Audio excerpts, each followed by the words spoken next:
आराध्य अरिहंत प्रभु के चरणों में अनंत अनंत आस्था के साथ वंदन। शासनपति श्रमण भगवान महावीर स्वामी के चरणों में अनंत अनंत आस्था के साथ वंदन। जिन शासन देव जिन शासन माता को नमन। आत्मज्ञानी सदगुरुदेव युग प्रदान आचार्य भगवंत के चरणों में अनंत अनंत आस्था के साथ वंदन। आत्मा प्रिय शमित मुनि जी, शाश्वत मुनि जी, आत्मार्थी साधक साधिकाओं, हम सभी पर्वादिराज पर्युषण पर्व के अंतर्गत अपने अस्तित्व को जानने के लिए विवाह दशा में अनंत काल में बांधे कर्मों को क्षय करने के लिए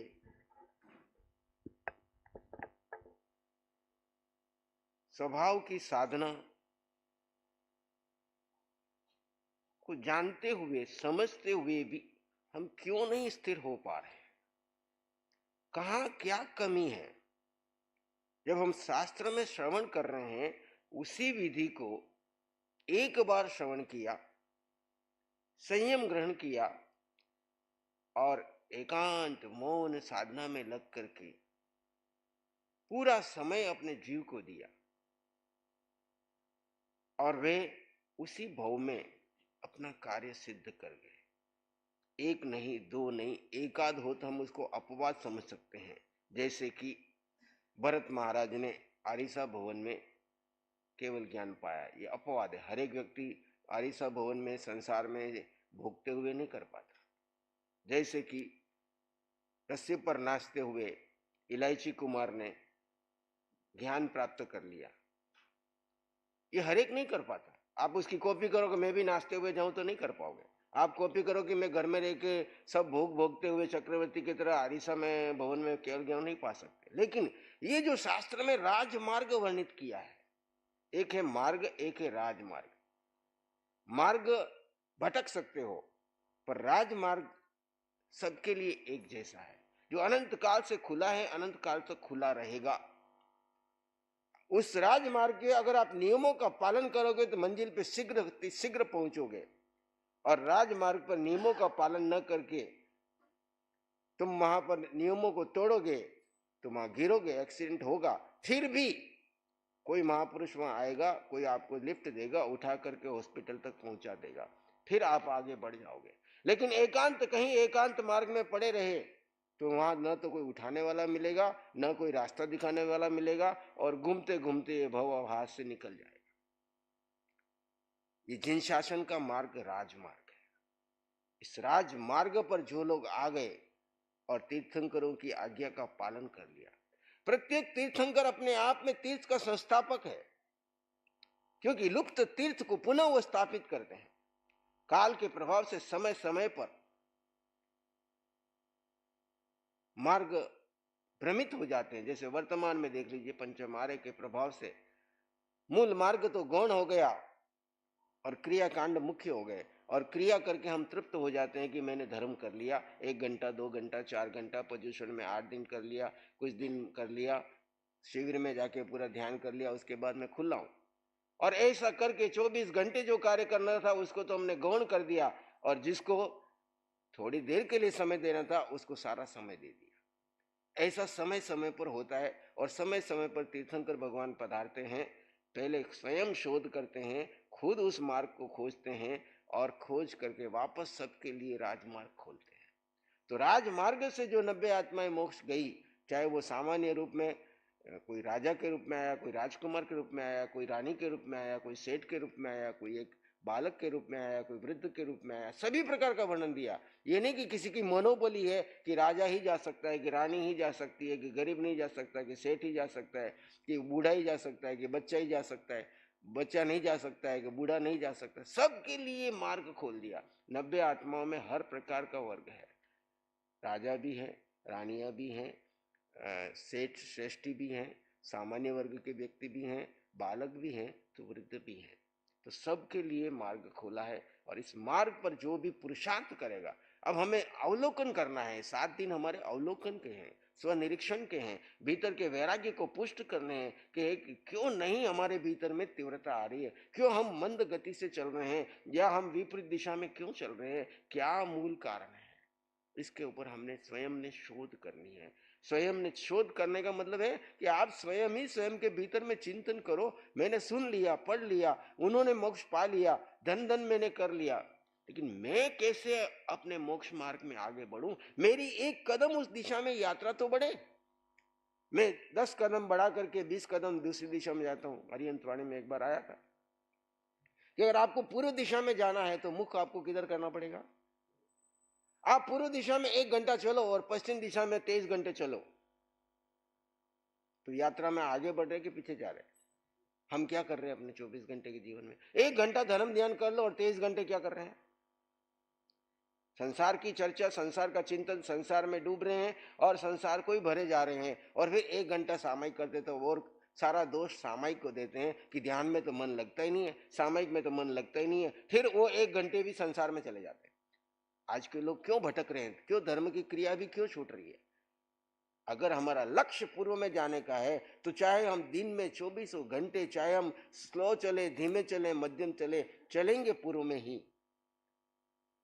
अन्य कितनी भी क्रियाएं चले, अन्य कितना भी संसार चले, पर लक्ष्य हमारा पूर्व दिशा की ओर चलने का ही रहेगा। तो भले हम पैदल पैदल चलेंगे, मंद गति से भी चलेंगे तो सही दिशा में चल रहे हैं। हम एक तरफ तो हम तीव्र गति से 1 घंटा चलते हैं और 23 घंटे वापस विपरीत दिशा में चले जाते हैं। तो जब भी हम रिजल्ट देखेंगे, आंख खुलेगी, जब भी गाड़ी के बेल की आप आंख बांध देते हो और उसको गोल गोल घुमाते हो, उसको पता नहीं चले, वो तो बेचारा जानवर है कि मैं कितना चल रहा हूं, लेकिन घूमता रहता है, वो चलता है मैं जीवन भर में बहुत लंबा चल गया हूं।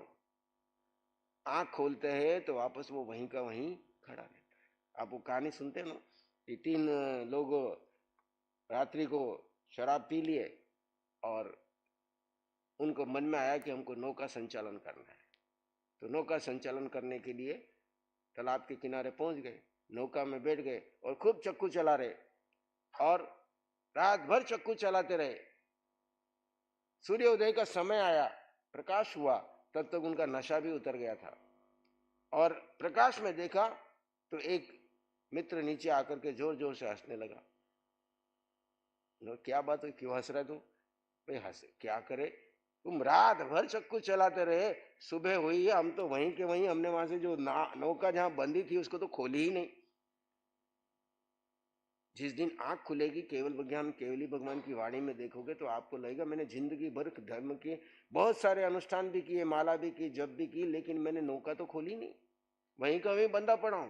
मन से तो मैं सारा संसार चिंतन कर रहा हूं, क्रिया धर्म की कर रहा हूं, लेकिन मन मेरा संसार में घूम रहा है। उस मन को कैसे खाली करना, यही विधि इस आत्म ध्यान शिविर में, शुक्ल ध्यान के 8 दिन के इस प्रयोग में, और जब भी आप ध्यान शिविर में जाते हो, शास्त्र सुनते हो, आचार्य भगवान के माध्यम से वाणी सुनते हो, अरिहंत वाणी सुनते हो, उसमें यही विधि के ऊपर फोकस किया है कि पहले दिशा तय करो, मिथ्या दृष्टि से सम्यक दृष्टि बनो। अपनी दृष्टि को जब तक तुम सम्यक नहीं करोगे तो कितना ही पराक्रम करो, 24 घंटे तुम्हारा बंधन चल रहा है।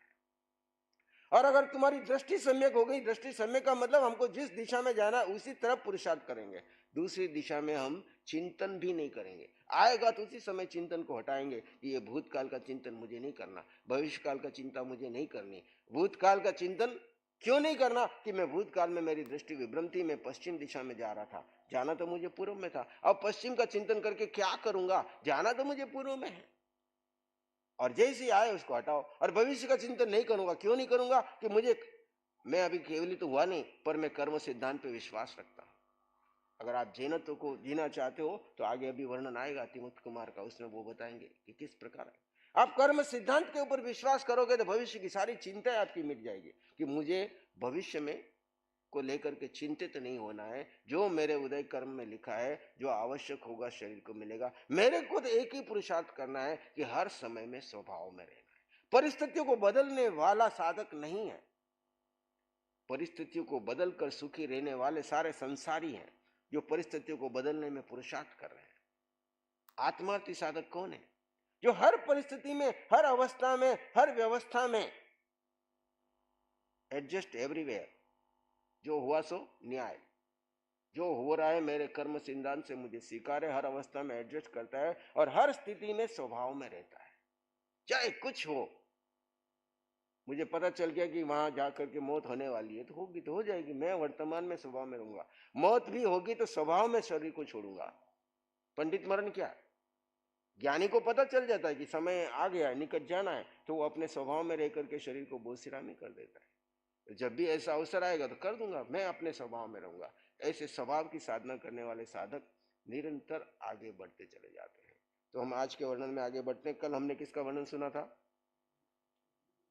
अर्जुन अणगार, जो माली गोत्र में पैदा हुआ है ना, सेठ नहीं था, राजा नहीं था, लेकिन सत्संग मिला किसका? एक श्रावक का, एक सुदर्शन सेठ के श्रावक का सत्संग मिला और भगवान के समोशरण तक पहुंच गया।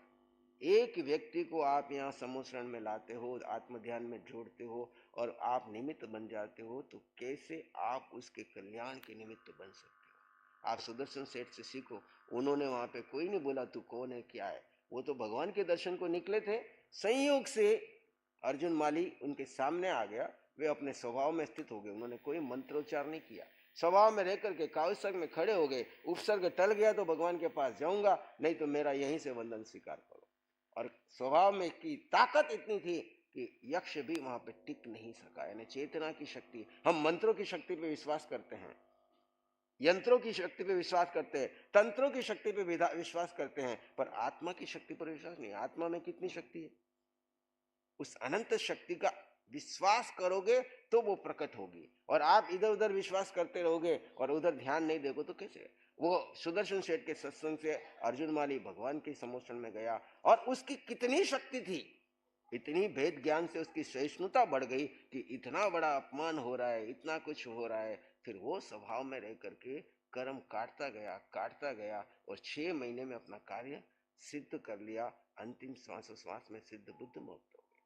उसी कड़ी में वर्ग 4 से 14 वर्ग के अध्ययन के अंतर्गत कहते हैं, उस काल और उस समय में, पेज 193 पे, उस काल और उस समय में राजगृह नामक का एक नगर था, गुणशीलक नामक उद्यान था, नगर के महाराजा श्रेणिक राज्य किया करते थे।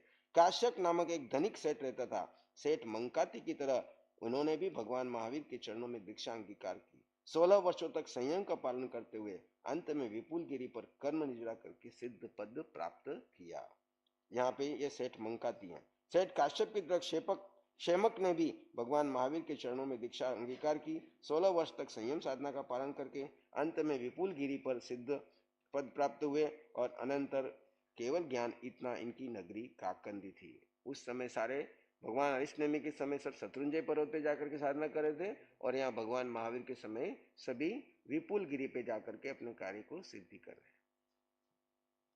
सेठ शमक की तरह सेठ जतिधर ने भी भगवान महावीर के चरणों में दीक्षित होकर 16 वर्ष तक संयम पालकर अंत में विपुल गिरी पर सिद्ध पद पाया। काकंदी इनकी नगरी थी। इसी प्रकार सेठ जतिधर की भांति सेठ कैलाश ने दीक्षित की विपुल गिरी पर निर्वाण पदाया। अंतर केवल इतना है कि इनका नगर साकेत था, अयोध्या थी और इन्होंने 12 वर्षों तक संयम पाला। सेठ कैलाश की तरह सेठ हरिचंदन ने भी भगवान महावीर के चरणों में दीक्षित होकर 12 वर्षों तक संयम पालन करके सिद्ध पद पाया। इनका नगर साकेत था। सेठ हरिचंदन की भांति सेठ वार्तक ने भी दीक्षित होकर 12 वर्ष तक संयम पालकर विपुल गिरी पर सिद्ध पद पाया और अंतर केवल इतना ही है कि इनका नगर राजगृह था।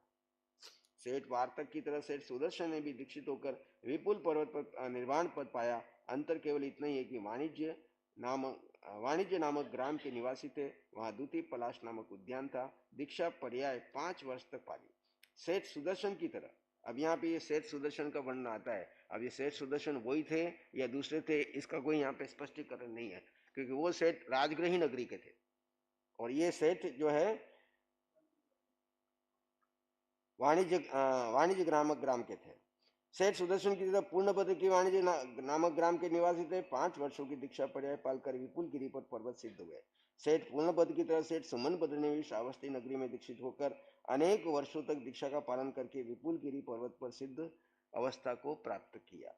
सेठ सुमन भद्र की तरह सेठ सुप्रतिष्ठित भी श्रावस्ती नगरी में 27 वर्षों तक दीक्षा का पालन करके विपुल गिरी पर सिद्ध हुए। सेठ सुप्रतिष्ठित की तरह सेठ मेघ ने भी राजगृह नगर में दीक्षित होकर अनेक वर्षों तक संयम का पालन कर विपुल गिरी पर सिद्धावस्था पाई। इस सूत्र में 11 श्रावकों की जीवनियां हैं। वैभव को छोड़कर दीक्षित होना और अनगार धर्म को यथाविधि पालन करके अक्षय सुख को प्राप्त करना इनके हृदय में अवस्थित उत्कृष्ट धर्म श्रद्धा का ही शुभ परिणाम है। वैराग्य अवस्था को नहीं देखता साधक, चाहे बालक हो, युवा हो या वृद्ध हो, इसमें कोई अंतर नहीं पड़ता। साधक में वैराग्य होना चाहिए। यदि वह बढ़ता ही चला जाए तो बस बेड़ा पार है। यहां पर यह समझना है कि सबने इतना वैभव को छोड़ करके ये कष्टकारी मार्ग क्यों लिया, किसके लिए लिया? आपके मन में आता है इतनी सुख सुविधा के साधन, घर में हर समय जी हजूरी करने वाले नौकर चाकर सब खड़े हुए हैं, इतनी सेवा हो रही है, और इन सब को छोड़ करके दीक्षा ले लेंगे और वहां पे कोई पूछने वाला भी नहीं मिलेगा। बुढ़ापे में क्या होगा, कोई वहां पे बीमार हो गया तो क्या हो जाएगा? इतनी अनेकों प्रश्न आपके सामने खड़े होते हैं। इस कारण से आप अपने वैराग्य को जगा नहीं पाते। इस कारण आप अपने वैराग्य को, थोड़ा सा जगता है वैराग्य, कोई न कोई निमित्त पाके, ऐसा नहीं वैराग्य नहीं मिलता। वैराग्य तो रोज आता है, पर वापस आप अपने शरीर की चिंता करके, साता की चिंता करके, भूत भविष्य की चिंता करके वापस उस वैराग्य को क्या कर देते हैं? क्षीण कर देते हैं, शांत कर देते हैं और वापस साता में उलझ जाते हैं। ये इन लोगों ने कैसे छोड़ा? क्या लक्ष्य था उनके सामने? कभी चिंतन किया? शोध करो अपने अंदर कि मेरे अंदर में मैं साता के आगे क्यों नहीं जा रहा हूं? क्योंकि मुझे अक्षय सुख की प्यास ही पैदा नहीं हुई। मैं शरीर पे ही अटका हुआ हूं, शरीर की साता को ही प्रमुखता दे रहा हूं और शरीर की साता की ही चिंता कर रहा हूं कि बुढ़ापे में मेरा कौन क्या होगा, कल मेरे को बीमारी होगी तो क्या हो जाएगा, आगे क्या हो जाएगा। अनेक प्रश्न हमारे सामने वर्तमान की व्यवस्थाओं को, सबको देख करके खड़े हो जाते हैं। लेकिन इनके समय में भी सब ऐसी ही प्रॉब्लम थी, कोई नई बात नहीं थी। वहां पे संघ बैठा हुआ नहीं था कि ये संघ उनका ध्यान रखेगा, कि इनको वो ले जाएगा। उस समय तो कोई ऐसा संघ भी नहीं था। पूरी मानव जाति साधु की सेवा करती थी। साधु देखा कि हाथ जोड़ के खड़े हो जाते थे। और वहां पे कोई जैन नहीं था कि ये नहीं था। जिसकी श्रद्धा हो जाती साधु को ले जाता, विनंती करता, भिक्षा उसके विधि से मिल गई तो ले ली, नहीं तो चल पड़ा। कोई ने, किसी ने स्थान दे दिया तो वहां पे ठहर जाते, नहीं तो जंगल में ठहर जाते, पेड़ के नीचे ठहर जाते। ऐसी एकांत मंदिरों में, गुफाओं में, पहाड़ों में, जहां जगह मिलती, जैसा साधक होता है वैसी। फिर भी उन्होंने कोई चिंता नहीं की, क्योंकि उनको अक्षय सुख की प्यास थी। साता और सुख में वो भेद कर चुके थे। जो भी आत्मार्थी साधक होता है वो साता और सुख में भेद कर जाता है। साता शरीर की है, मन की है, बुद्धि की है, इंद्रियों की है, विचारों की है, संस्कारों की है। और जो साता में अटक गए वो मोक्ष मार्ग में नहीं बढ़ सकते। जिसको अक्षय सुख की प्यास है कि मुझे अनंत सुख प्राप्त करना है और वो मेरे भीतर ही है। अष्ट गुणों की संपदा वर्तमान में भी है, भूत में भी थी और भविष्य में भी रहेगी। प्रकट नहीं हो रही है तो मात्र एक कारण है कि मैं इस पुद्गल के पिंड पे अटक गया हूं और इसकी साता को लेकर के चिंता और चिंतन कर रहा हूं और इसको सुखी करने के लिए पुद्गल जुटाने में लगा हुआ हूं।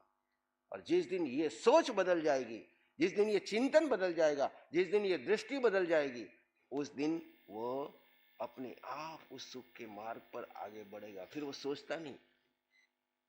जितने भी लोगों ने, चाहे बोले पंचम आर्य में किसी भी कारण से दीक्षा ले ली, लेकिन पिछले जन्मों का कोई ऐसा मनोरथ था, ऐसा चिंतन था, उसने उसको जंप मार दिया।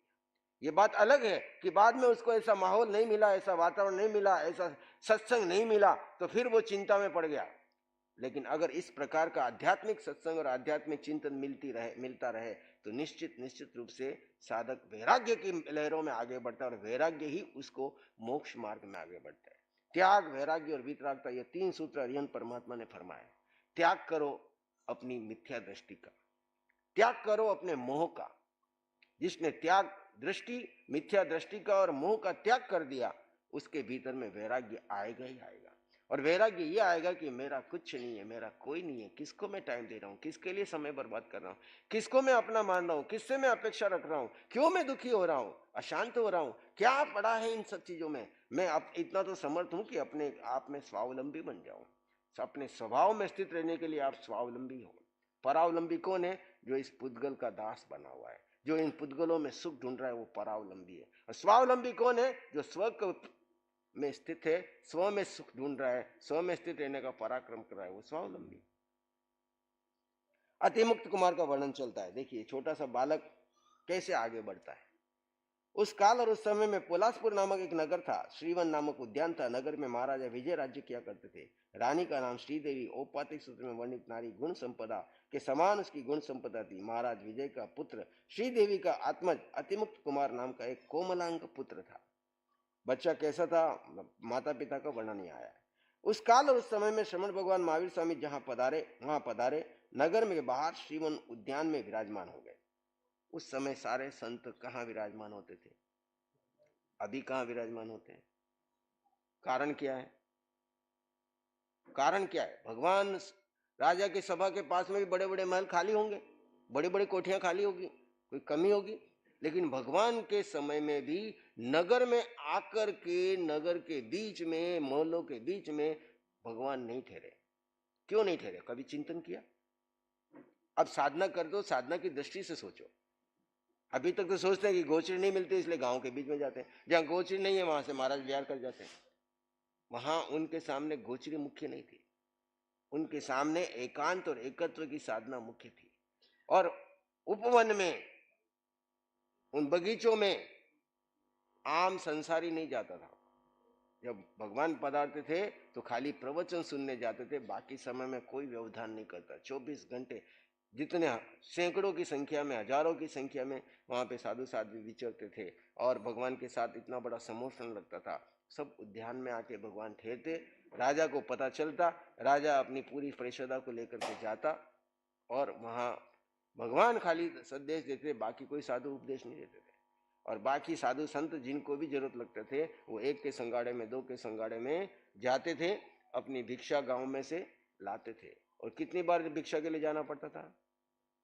हाँ, एक बार। अभी हम भी अगर प्रतिदिन भोज वाले हैं तो एक बार से ज्यादा आज्ञा नहीं, तप करने वाले तो 2 बार से ज्यादा आज्ञा, और इससे भी लंबी तपस्या है तो कल्पसूत्र में वर्णन आता है बहुत आवश्यक है तो साधक तीसरी बार जाए, अन्यथा। अभी हमने काले कालम समायरे के अंदर में क्या कर दिया, ग्रस्त जितनी बार भावना भाई उतनी बार चले जाओ। काले कालम समायरे का मतलब ये था कि तीसरे पहर में 2 बजे 1 बजे साधु जाता था, सब लोग खा पी करके पात्रे बांध देते थे, घर में रास्ते बंद कर देते, घर में कोई मिलता नहीं था, तो साधु भटक करके खाली आता था। तो उस समय में ये एक आचार्यों ने व्यवस्था दी कि जिस काल में जहां लोग भोजन करते हैं उस समय में जाकर के तुम भी अपना आहार ले आओ और उस समय में कर लो।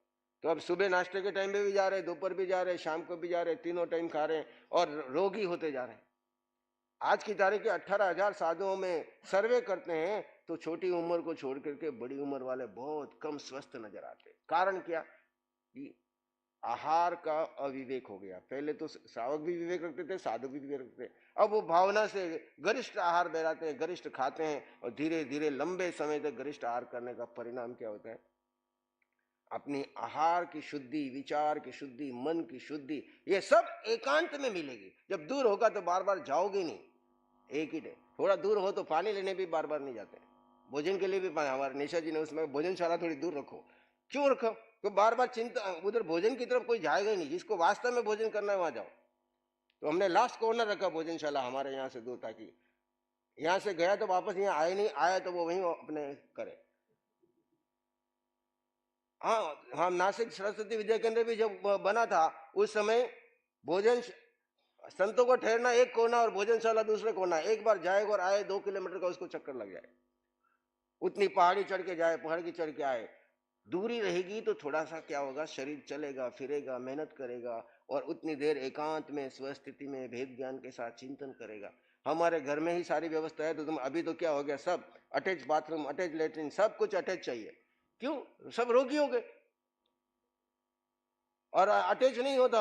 हमारे रविंद्र जी रोज मेहनत करते, अटैच लाओ, वो कहो, वर्तमान की व्यवस्था करो। नहीं आए तो नहीं आए। जिसने साधना करनी है तो थोड़ा तप करने के लिए आए, तपेगा वो टिकेगा। और सुविधावादी तो सब यहाँ आकर के भी भोग का ही वातावरण बनाएंगे। योगी के लिए योग का वातावरण चाहिए। इसलिए भगवान और भगवान के साधक सब एकांत और एकत्व की साधना के लिए 500 साधु होते थे साथ में, और एक आचार्य देशना देता था, और सब के सब गांव के बाहर ठहरते थे, गांव के अंदर नहीं ठहरते थे। आपके यहाँ 500 साधु आ जाए तो हड़कंप बच जाए। एक सम्मेलन लेते 15, 20, 25, 30 साल में, उसमें भी 2-2 साल 3-3 साल की तैयारी करते हैं। लेकिन आत्मार्थी साधक अगर इकट्ठे होंगे तो किसी को पता नहीं चलेगा फूल की तरह ऊपर से कब आए और कब चले गए, और अपनी साधना में मस्त रहते हैं, चाहिए कितना शरीर को। एक बार हम बैठे होते उपाध्याय जितेंद्र मणि जी और हम साधु संतों की मीटिंग चल रही थी उत्तर भारत में। साधु संत आपस में बैठे चर्चा कर रहे थे, व्यवस्थाओं को लेके कई प्रश्न उठ रहे थे। तो उपाध्याय जी ने एक बात की, साधु को चाहिएगा 24 घंटे में इतना भोजन और 4 कपड़े पहनने के लिए, 2 पहनने के और 2 एक्स्ट्रा।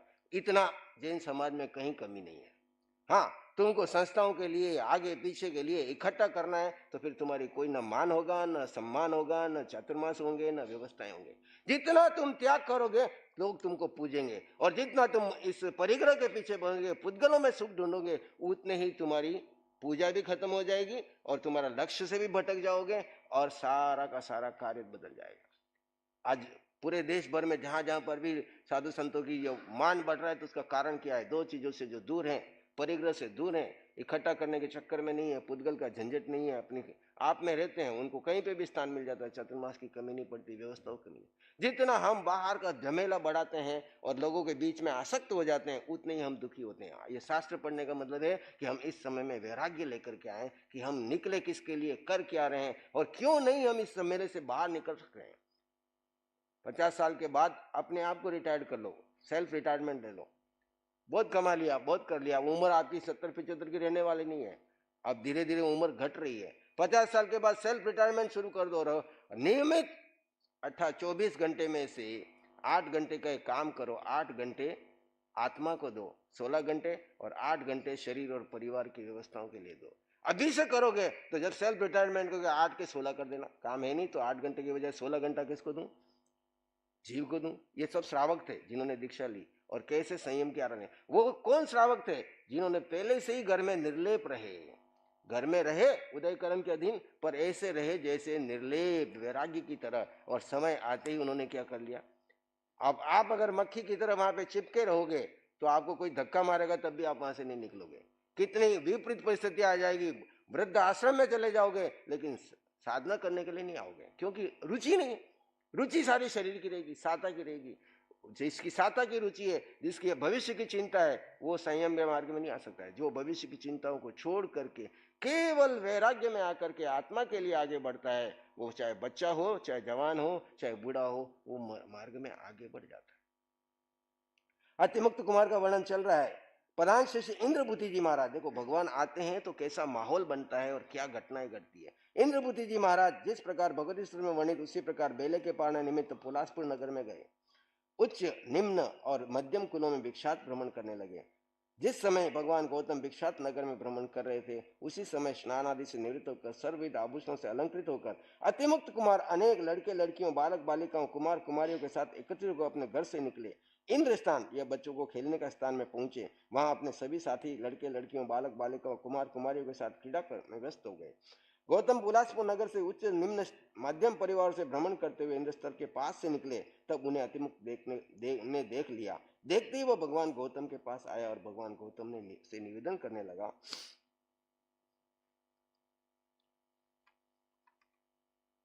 अतिमुक्त भगवान गौतम से पूछा, भगवान आप कौन है, था किस उद्देश्य से भ्रमण कर रहे हैं?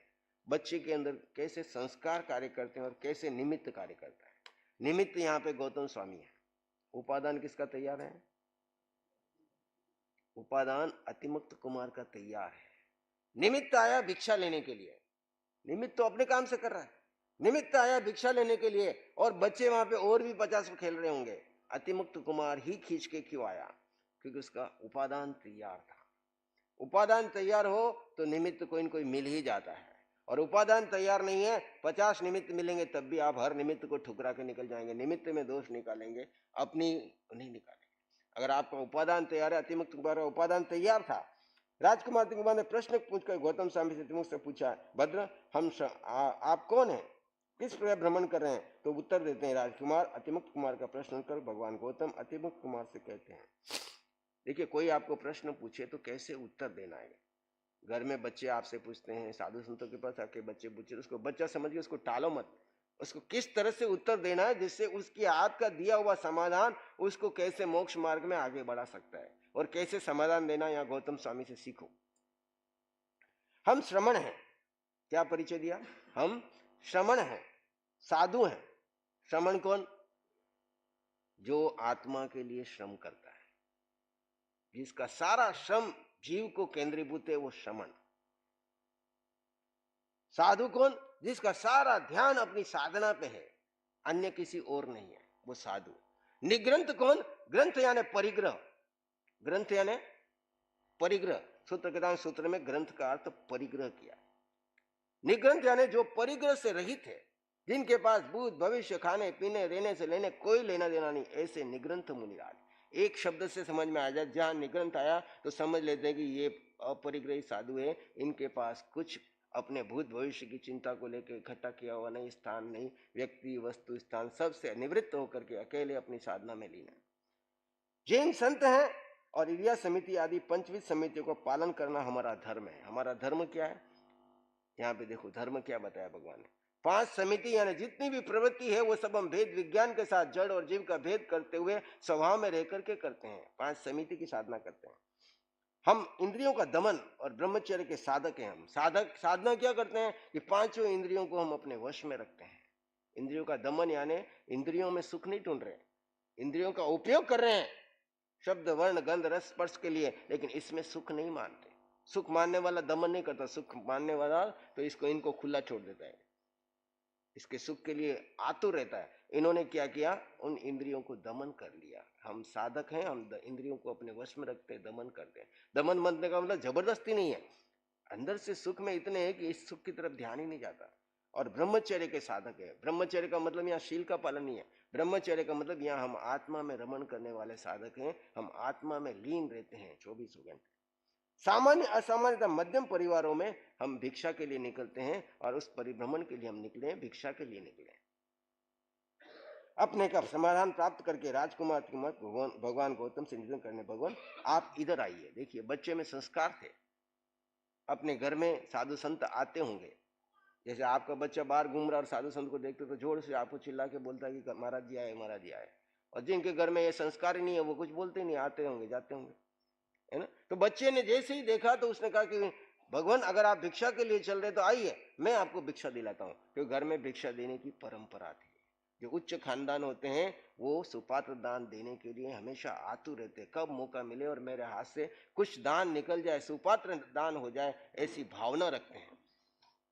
भगवान इधर आइए, मैं आपको भिक्षा दिलवाता हूँ। ये कहकर राजकुमार गौतम की अंगुली पकड़ ली, राजकुमार ने गौतम की अंगुली पकड़ ली और अब उनको अपने घर ले गया। जब घर से निकट पहुंचे तो राजकुमार की माता श्रीदेवी भगवान गौतम को आते हुए देखा तो भगवान गौतम को देखकर आनंद विभोर उठी। अब कोई साधु आपके घर के सामने आए और आपकी नजर पड़ जाए, नजर पड़ते ही आपके भीतर में क्या भाव आना चाहिए, ये श्रीदेवी से सीखिए।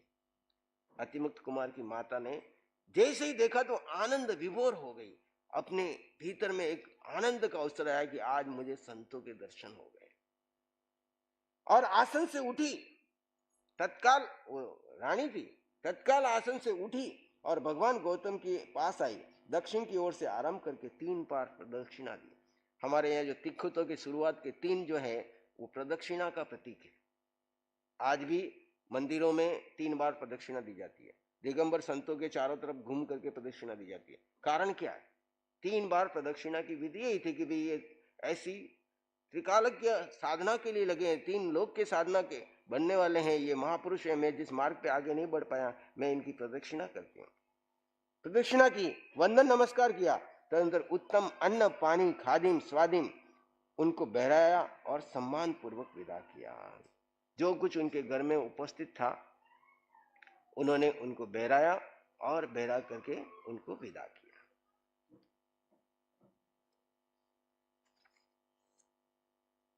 भोजन लेकर भगवान गौतम जब जाने लगे तो राजकुमार अतिमुक्त उनसे पूछने लगा, भगवान आप कहाँ रहते हैं? राजकुमार का यह प्रश्न सुनकर उनको उत्तर देते हुए भगवान गौतम कहने लगे, हे वत्स, धर्म तीर्थ के प्रवर्तक। अब बच्चे ने पहला प्रश्न किया, आप कौन है? तो परिचय दिया। कहाँ जा रहे हैं? तो भिक्षा के लिए जा रहे हैं। अब छोड़ने के लिए वापस जा रहा है, माँ तो वहीं से रवाना हो गई, बच्चा वापस उनके साथ जाता है और जाते हुए वो फिर प्रश्न खड़ा करता है कि आप कहाँ रहते हैं, है ना। तो वो कहते हैं, हे वत्स, धर्म तीर्थ के प्रवर्तक, यावत मोक्ष की कामना करने वाले धर्मोपदेशक मेरे धर्माचार्य श्रमण भगवान महावीर स्वामी इसी पोलासपुर नगर में बाहर श्रीमन उद्यान में साधु वृत्ति के अनुकूल अवग्रह स्थान लेकर संयम और तप में अपनी आत्मा को भावित करते हुए विराजमान है। बाकी कुछ बात नहीं की। वर्तमान में मेरे गुरुदेव तीर्थंकर भगवान यहाँ पर विराजमान हैं और वहां पर इस उद्यान में ठहरे हुए हैं और इस तरह के हैं, और मैं वहां पर पहुंच रहा हूँ। हम वहीं ठहरे हुए हैं, वहीं पर हम निवास करते हैं। अपने प्रश्न का समाधान प्राप्त करके राजकुमार अतिमुक्त कुमार भगवान गौतम से निवेदन करने लगे, भगवान मैं आपके साथ चलता हूँ, मैं भी श्रमण भगवान महावीर स्वामी को वंदना कर लूंगा। बच्चे के भाव उठे, क्या मैं आपके साथ चल सकता हूँ, मैं भी भगवान को वंदन कर लूंगा। तब राजकुमार अतिमुक्त की दर्शनेच्छा देखकर भगवान गौतम ने उससे कहा, वत्स जैसे तेरी आत्मा को सुख हो। हर जगह पे एक ही शब्द मिलता है आगमों में, आहा शुभम देवानु पिया, जैसे तुम्हारी आत्मा को सुख हो। भगवान गौतम की स्वीकृति मिल जाने पर अनंतर अतिमुक्त कुमार भगवान गौतम के साथ ही श्रमण भगवान महावीर स्वामी के चरणों में पहुंच जाते हैं। भगवान को विधि पूर्वक दाहिनी ओर से आरंभ करके 3 बार प्रदक्षिणा करते हैं, वंदना नमस्कार करते हैं।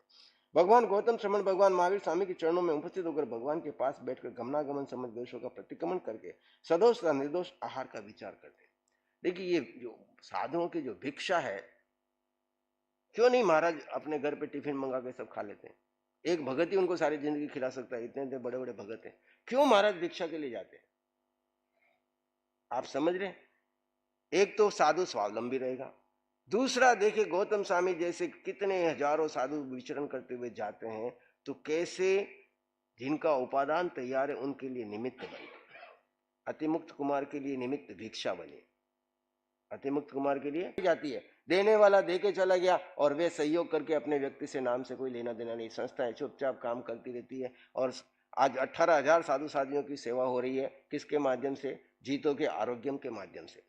श्रमण संघ विकास फंड के माध्यम से 1300 साधु साधियों की सेवा हो रही है, किसके माध्यम से? श्रमण संघ विकास फंड। आज से 2009 में भगवान ने एक विचार दिया था, वो भी एक मूर्ति पूजक साधु से प्रेरणा ली, वो नहीं रहे अभी शरीर में।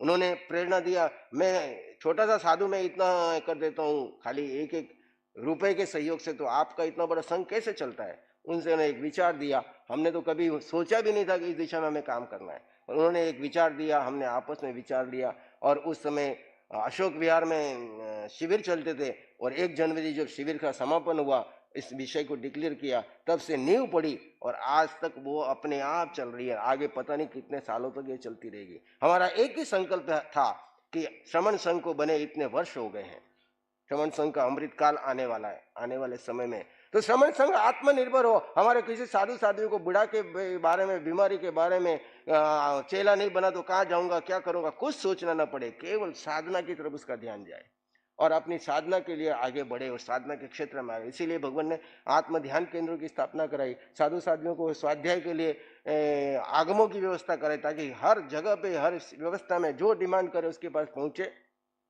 साधना करे। बुढ़ापे की दिक्कत है तो वृद्ध अवस्था की सेंटरों की स्थापना कर दी, ताकि आप वहां रह करके, चाहे वो अकेले हैं, दुकेले हैं, कोई भी उम्र के हैं, जाओ और साधना करो। हाँ, केवल साधना के लिए वहां पे है, वहां उद्दंडता के लिए स्थान नहीं है, वहां दूसरे कामों के लिए नहीं। केवल जिसको आत्मार्थ की साधना करनी है, अपने शरीर से पार जाकर के जीव को समय देना है, उसके लिए श्रमण संघ में सारी व्यवस्था है, कोई कमी नहीं है। आज से 25 साल पहले इसके ऊपर बहुत चिंतन और चिंताएं होती थी। आज की तारीख में किसी साधु को सोचने की जरूरत नहीं मेरा भविष्य क्या होगा, मैं कल अकेला रहेगा तो क्या होगा, मेरे संप्रदाय में किसी ने पूछा तो क्या नहीं होगा। लेकिन आप अपनी साधना करो तो मार्ग में सारी व्यवस्था है, यहाँ पर सारी व्यवस्था में आगे बढ़ते। तो सुपात्र दान का कितना महत्व है, हम ये बात कर रहे हैं। साधु भिक्षा के लिए जाता है तो किसी न किसी के लिए निमित्त बन जाता है, जिसका उपादान तैयार होता है उसके लिए वो निमित्त बनता है। भिक्षा देते देते वो पूछ लेता है, आप कहाँ से आए, कहाँ आए, कहाँ गुरु महाराज ठहरे हैं, आज वहाँ ठहरे, अच्छा चलो मैं भी दर्शन करने आता हूँ। ऐसे अतिमुक्त कुमार कहाँ पहुंच गए।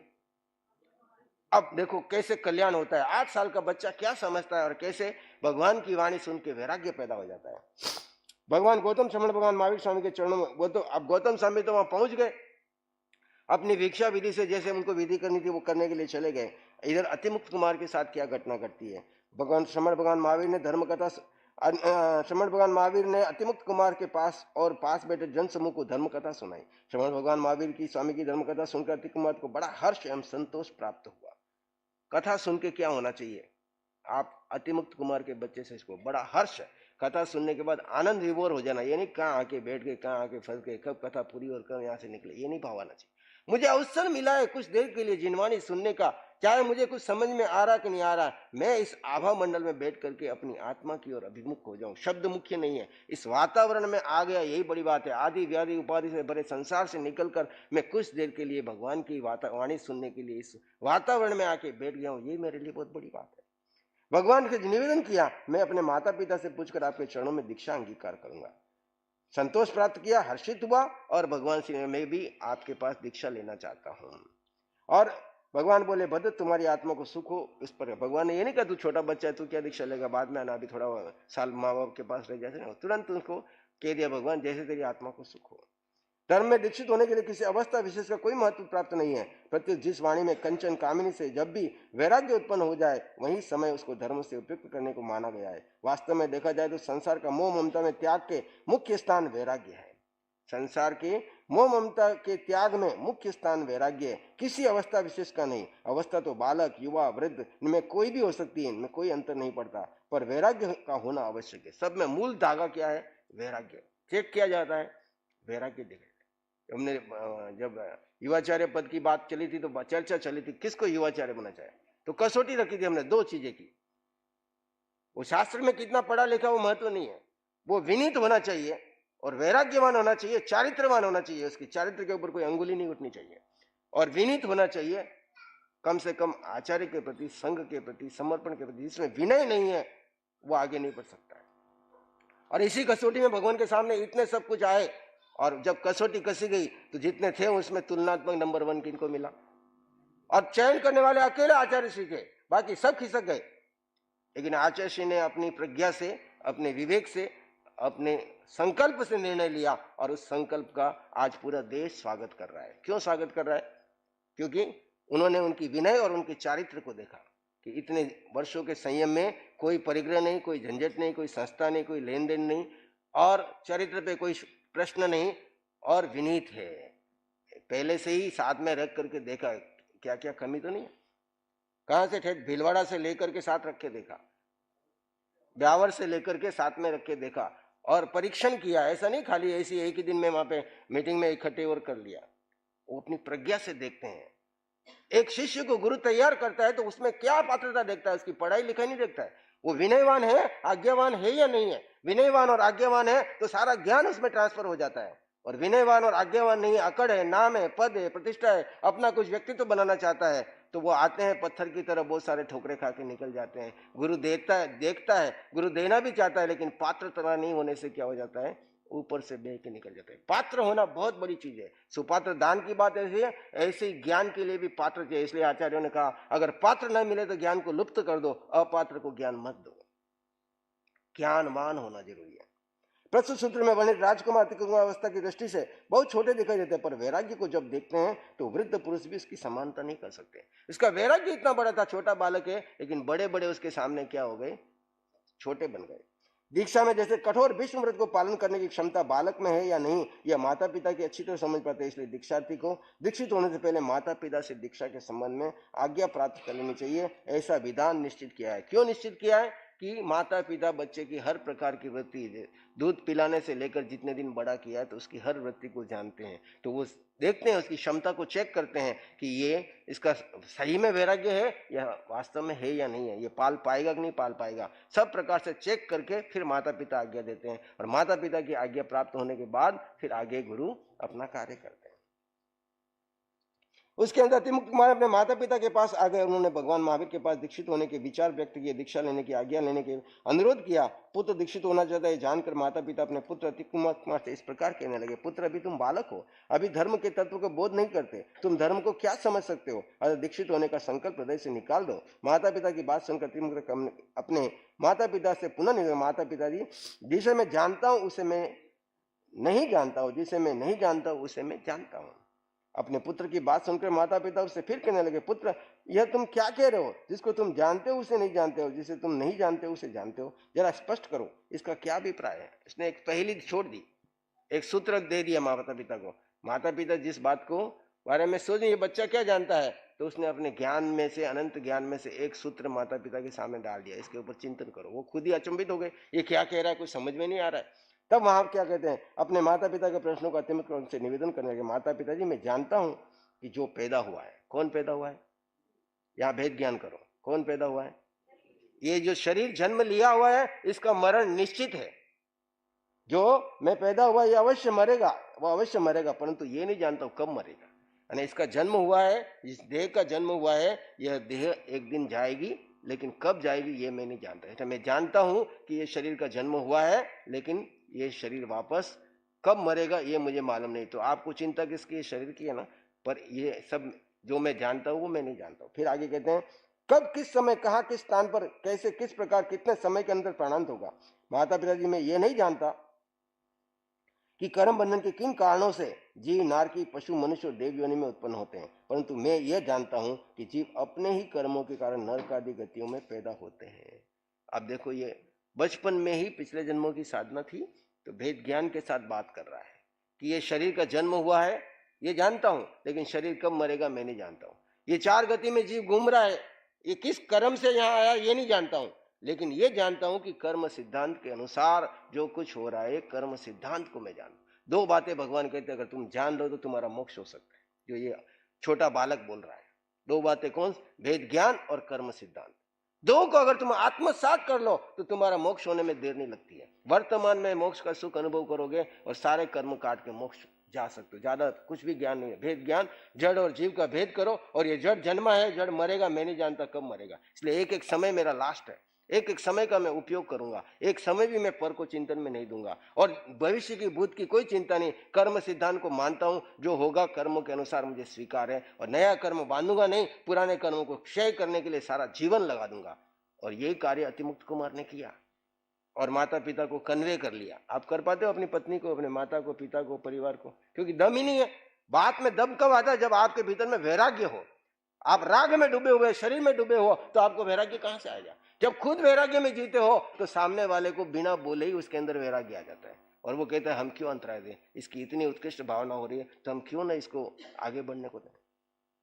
जिसे मैं जानता हूं उसे नहीं जानता हूं, जिसे नहीं जानता उसे जानता हूं। माता पिताजी मैं चाहता हूं कि आप मुझे आज्ञा प्रदान करें ताकि मैं श्रमण भगवान महावीर स्वामी के चरणों में दीक्षित हो जाऊं। इसके अनंतर अतिमुक्त कुमार ने माता पिता से अनेक विध कठोर मृदु वचनों से समझाने का प्रयास करने लगे, परंतु जब वे प्रवचित होने से रोक न सके, रोकने में समर्थ न हो सके, तब उन्होंने कहा कि पुत्र हम केवल एक दिन की तेरी राज्यश्री को देखने की इच्छा रखते हैं। तब अतिमुक्त कुमार माता पिता के उक्त वचनों का अनुसरण करता हुआ कुछ भी उत्तर न देकर बैठ गया। जब उन्होंने बहुत आग्रह किया तो मौन रह गए, और मौन को स्वीकृति लक्षण मान करके उन्होंने उसको एक दिन की राज्यश्री दी। अतिमुक्त कुमार का राज्याभिषेक निष्क्रमण शेष प्रधान महाबल कुमार के समान जानना चाहिए। महाबल की भांति दीक्षित होकर अतिमुक्त कुमार ने आचारांग आदि 11 अंगों का अध्ययन किया, गुण रत्न नामक तप किया, बहुत वर्षों तक साधुवृत्ति का पालन करके यावत विपुलगिरी पर पर्वत पर निर्वाण पद को प्राप्त किया। एक बालक, छोटा सा बालक ने दीक्षा ली, दीक्षा लेकर के उत्कृष्ट संयम का पालन किया, और अंत में वो विपुलगिरी पे जाकर के निर्वाण को प्राप्त हुए। यहाँ पर एक घटना मिलती है जो अपन हर बार प्रवेशनों में सुनते हैं, तो उसके बारे में अंतगढ़ में ज्यादा वर्णन नहीं है, लेकिन इसका वर्णन भगवती सूत्र में मिलता है। अतिरिक्त भगवती सूत्र के 5वें शतक में चतुर्देश मुनि अतिमुक्त कुमार के जीवन की एक घटना बड़ा सुंदर विवेचन मिलता है। वहां जहाँ यहाँ उसका वर्णन दे रहे हैं, जहाँ मूल पाठ और भावानुवाद दिया जा रहा है। श्रमण भगवान महावीर स्वामी के शिष्य अतिमुक्त कुमार नाम के श्रमण, जो प्रकृति से भद्र और विनीत से, साधु को कैसा होना चाहिए यहाँ समझो, प्रकृति से भद्र और विनीत। भद्र यानी सरल, मायावी नहीं, प्रकृति से भद्र यानी बहुत सरलता से, और विनीत हमेशा विनय में रहने वाले। साधु के दो लक्षण हैं। आपके जीवन में आप साधना कर रहे हो तो आपके अंदर में ये दो लक्षण आना चाहिए, प्रकृति से भद्र और विनय अपने जीवन में आना चाहिए। वे अतिमुक्त कुमार श्रमण किसी दिन महत्वपूर्ण वर्षा बरसाने पर रजोरन तथा पात्र को लेकर बाहर स्तंडिल हेतु सोच निवृत्ति के लिए जाते थे। पुराना समय था, आजकल सब व्यवस्थाएं बदल गई, लेकिन उस समय में भिक्षा और शौच दोनों के लिए बाहर जाते थे। बाकी बिना कारण कहीं नहीं भ्रमण करता था। शौच के लिए भी बाहर जाते थे, भिक्षा के लिए भी बाहर। अब वो शौच के लिए बाहर गए हुए थे। जाते हुए अतिमुक्त कुमार श्रमण के मार्ग में बहते हुए पानी को एक छोटे नाले को देखा। देखकर उन्होंने उस नाले पर मिट्टी की पाल बांध दी। इसके बाद जिस प्रकार नाविक अपनी नाव को पानी से छोड़ता है, उसी प्रकार उन्होंने अपने पात्र को उस पानी में छोड़ दिया, और यह मेरी नाव तिरे, यह मेरी नाव तिरे, ऐसा कहकर पात्र को पानी में तिराते हुए क्रीड़ा करने लगे। अतिमुक्त कुमार, अब यहाँ देखिए, समझना है क्रिया और भाव में कितना अंतर है। बच्चे के यहाँ पे भाव मुख्य, क्रिया मुख्य नहीं है।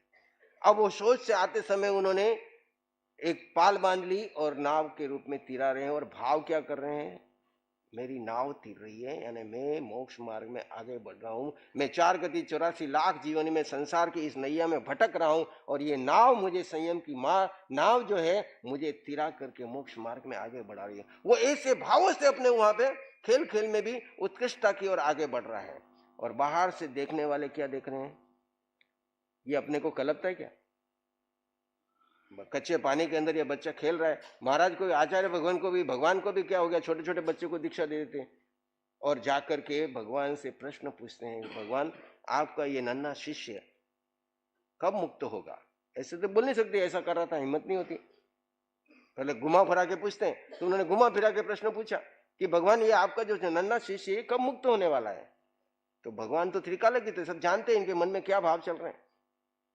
भगवान ने कहा, ये जो शिष्य है, श्रमण भगवान मुनि संबोधित करके कहने लगे, हे आर्यों, प्रकृति से भद्र यावत प्रकृति से विनीत, देखो भगवान ने भी वही विश्लेषण है, प्रकृति से भद्र यावत प्रकृति से विनीत अंत्यवासी अतिमुक्त कुमार इसी भव में सिद्ध होगा। क्या कहा, इसी भव में ये सिद्ध होगा, यावत सभी दुखों का अंत करेगा। हे आर्यो, तुम अतिमुक्त कुमार श्रमण की हीलना, निंदा, खींचना, गर्रा, अपमान मत करो। तुम्हारे मन में जो भाव आ रहे ये मत करो। तुम अग्लान भाव से अतिमुक्त कुमार श्रमण को ग्रहण करो। अग्लान भाव से यानी मन में ग्लानि न रखते हुए उसको ग्रहण करो, यानी उसकी सेवा करो, उसको सहयोग दो, उसकी साधना में सपोर्ट करो, उसकी सहायता करो, आहार पानी के द्वारा उसका विनय पूर्वक व्यवहार करो। अतिमुक्त कुमार श्रमण चरम शरीरी है। इसलिए भगवान ने एक बात कही, किसी को ध्यान में हो तो, क्या बात कही, जिससे आपका कार्य सिद्ध हो सकता है। 24 घंटे आप समाधि में रह सकते हो। बोलो, किसी की क्या नहीं देखनी है, किसी की वृत्ति नहीं देखनी। वृत्ति देखोगे तो तुम मिथ्यात्वी बन गए। सिर में आमने वाले में आत्मा देखो तो तुम्हारे को स्वभाव रहेगा। तुम उसकी वृत्ति देखोगे तो क्रिया प्रतिक्रिया होगी, आत्मोद्यान होगा, शिकायत भाव होगा, कर्म के बंधन होंगे और तुम्हारा संसार बढ़ जाएगा। और तुम दोषी उसको मानते हो, उसका प्रतिक्रमण भी नहीं करते हो। मैंने तो जो देखा वो मैं बता रहा हूं, उसने ऐसा किया मेरे सामने, उसकी वृत्ति ऐसी है, उसकी आदत ऐसी है, उसका ये। हम इन वृत्तियों को लेकर के आत्मोद्यान करते हैं और अपने ही कार्बन शरीर को भारी कर लेते हैं। उसको तो पता भी नहीं मेरे बारे में कौन क्या सोच रहा है, क्या कर रहा है। किसी भी जीव की वृत्ति मत देखो, उसके शरीर की वृत्ति मत देखो, उसमें जीव देखो। सम्यक दृष्टि और मिथ्या दृष्टि में अंतर क्या है? सम्यक दृष्टि हरेक में आत्मा को देखता है, अभेद दृष्टि से सब आत्माएं मेरे समान है। जब भी उपयोग बिगड़ता है उसी समय होश लगाता है कि ये भी आत्मा, मैं भी आत्मा, मैं इसकी वृत्ति को क्यों देखूं, उसके कर्मों के अनुसार उसकी ये वृत्ति है। आज नहीं तो कल जब उसका कोई उपादान तैयार होगा, कोई निमित्त बन जाएगा, मैं उसको लेकर के आत्मोध्यान क्यों कर रहा हूं, मैं क्यों कर्मों का बंधन करूं। उसी समय वो अपनी दृष्टि बदल देता है, वापस सम्यक बन जाता है। जितनी देर उसके विभाव में गया उसका आलोचना करता है, प्रतिक्रमण करता है, मैं क्यों उस निमित्त को बना करके विभाव में गया, मेरे कर्म का बंधन हो गया, मेरी दृष्टि दूषित हो गई।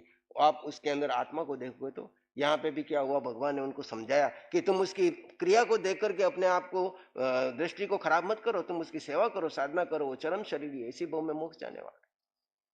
श्रमण चरम शरीर इसी भाव में कर्मों को क्षय करने वाला है। श्रमण भगवान मां के वृतांत सुनकर स्थविर मुनियों ने स्वामी को वंदन नमस्कार किया। फिर स्थविर मुनि अतिमुक्त कुमार श्रमण अग्लान भाव से स्वीकार कर उनकी व्यावत्य करे। उस काल उस समय में, अगला है छठा वर्ग का लास्ट में, अलक्ष्य। उस काल उस समय में वाराणसी नामक नगरी थी। उसके बाहर काम महावन का एक उद्यान था। वाराणसी नगरी में नरेश का नाम राजा अलक्ष्य था, महाराजा अलक्ष्य था। उस काल और उस समय में श्रमण भगवान महावीर स्वामी नगरी में पधारे। नगरी के बाहर काम महावन उद्यान में विराजमान हो गए। भगवान ने आगमन की सूचना पाकर निवासी लोग धर्म व्याख्यान श्रवणार्थ भगवान के चरणों में उपस्थित हो गए। भगवान महावीर के आगमन का समाचार जब अलक्ष्य नरेश को मिला तो उन्हें बड़ा हर्ष एवं संतोष हुआ। वे भी महाराज कुणिक की भांति बड़े समारोह के साथ भगवान महावीर के चरणों में उपस्थित हुए और वंदना नमस्कार करके अनंतर भगवान के चरणों में बैठकर उनकी सेवा करने लगे। वाराणसी नगरी में जनता तथा अलक्ष्य नरेश सबके यथोचित स्थान पर बैठ जाने के अनंतर श्रमण भगवान महावीर ने सबको धर्म का उपदेश दिया, धर्म तत्व को समझाया। धर्म कथा सुनने के अनंतर अलक्ष्य नरेश श्रमण भगवान महावीर के पास महाराज उदयन की भांति दीक्षित हो गए। अंतर केवल इतना ही है कि अलक्ष्य नरेश ने दीक्षित होने से पूर्व अपने बड़े पुत्र को राज सिंहासन बिठाकर उन्हें राज सत्ता सौंप दी। अलक्ष्य नरेश ने दीक्षित होने के अनंतर तथारूप स्थविरों के पास 11 अंगों का अध्ययन किया, अनेक वर्षों तक संयम का पालन किया। भगवान महावीर से आज्ञा प्राप्त करके स्थविर मुनियों के साथ विपुल गिरी पर पहुंचकर सिद्ध पद हो गए। इस प्रकार छठे वर्ग के 16 अध्ययन सुनाने के अनंतर आर्य सुधर्मा स्वामी जम्बू स्वामी को संबोधित करते हुए कहने लगे, जम्बू, इस प्रकार श्रमण भगवान महावीर स्वामी ने अंतर्गत सूत्र के छठे वर्ग का यह अर्थ प्रतिपादन किया। सप्तम वर्ग, अध्ययन 1 से 13 तक। छठे वर्ग का अर्थ सुनने के अंदर आर्य जम्बू स्वामी आर्य सुधर्मा स्वामी से निवेदन करने लगे, भगवान यावत मोक्ष संप्राप्त श्रमण भगवान महावीर ने छठे वर्ग का अर्थ बताया है, इसको मैंने श्रवण कर लिया। अब आप यावत मोक्ष संप्राप्त श्रमण भगवान महावीर स्वामी ने सातवें वर्ग में जो कुछ कहा है उसको सुनाने की कृपा करें। आर्य जम्बू स्वामी की विनती सुनकर आर्य सुधर्मा स्वामी जम्बू अंगार को संबोधित करते हुए कहने लगे, जम्बू, मोक्ष संप्राप्त श्रमण भगवान महावीर ने अंतर्गत सूत्र के सातवें वर्ग में 13 अध्ययन बताए। उनके नाम ये हैं: नंदा, नंदवती, नंदोत्तरा, नंदश्रेणिका, मरुता, सुमरुता, महामरुता, मरुत देवी, भद्रा, सुभद्रा, सुजाता, सुमनातिका, भूतदत्ता। आर्य सुधर्मा स्वामी ने फिर कहने लगे, जम्बू, नंदा आदि 13 अध्ययनों में नंदा देवी और 13 राजरानियों के जीवन का उल्लेख किया है। ये 13 ही महाराजा श्रेणी की रानियां थी। अपने प्रश्न का उत्तर सुनकर आर्य जम्बू स्वामी आर्य सुधर्मा स्वामी के चरणों में पुनः निवेदन करने लगे, भगवान, यदि श्रमण भगवान महावीर ने सप्तम वर्ग में नंदा, नंदवती आदि 13 अध्ययन प्रतिपादन किए, तो श्रमण भगवान महावीर ने प्रथम अध्ययन का क्या प्रतिपादन किया है? जम्बू अनगार के इस प्रश्न का समाधान करते हुए आर्य सुधर्मा स्वामी बोले, जम्बू, उस काल उस समय में राजगृह नामक नगर था, उसके बाहर गुणशीलक नामक उद्यान था, नरेश का नाम श्रेणिक था। राजा की गुण संपदा औपपातिक सूत्र में वर्णित राज संपदा के समान थी। उनकी नंदा नाम की रानी थी, वह संपूर्ण लक्षणों से युक्त और अत्यंत सुंदरी थी। इसकी गुण संपदा में औपपातिक सूत्र में वर्णित नारी गुण संपदा के समान थी। एक बार श्रमण भगवान महावीर स्वामी राजगृह में पधारे, नगर निवासी भगवान के दर्शनार्थ नगर में निकले और भगवान की सेवा में उपस्थित हुए। भगवान ने पधारने का समाचार पाकर नंदा देवी बड़ी प्रसन्न एवं संतुष्ट हुई। उसने सेवक पुरुषों को बुलाकर धार्मिक रथ तैयार करने का आदेश दिया। प्रस्तुत सूत्र में पंचम वर्ग के प्रथम अध्ययन में वर्णित पद्मावती की भांति वह भी भगवान के पास पहुंची, वंदन नमस्कार किया, धर्म कथा सुनी, वैराग्य हो गया। पद्मावती की तरह वे भी दीक्षित हो गई। उसने 11 अंगों का अध्ययन किया, 20 वर्षों तक संयम की पालना की, अंत में संलेखना द्वारा सिद्ध पद प्राप्त उपलब्ध किया। इसी तरह 13 राजरानियों की जीवनी नंदा देवी की भांति ही समझ लेनी चाहिए। इस सूत्र में सातवें वर्ग के सभी अध्ययनों का वर्णन किया गया है। ये अध्ययन 13 हैं। जिस अध्ययन से जिस सन्नारी के जीवन का उल्लेख है उसी के नाम पर उस अध्ययन का नाम रखा गया है। जैसे पहले अध्ययन में नंदा देवी की जीवनी वर्णित है, उसी प्रथम अध्ययन में नंदा नाम का रखा गया है। नंदा देवी अपने युग के परम मेधावी श्रेणिक नरेश की प्रधानमंत्री अभय कुमार की माता थी। नंदा देवी की परम धर्मात्मा तथा धनाढ्य सेठ की पुत्री थी। नंदा के बड़े त्याग वैराग्य के साथ दीक्षा लेकर अपने जीवन के कल्याण प्राप्त किया। इसी प्रकार नंदावती आदि देवियों ने भी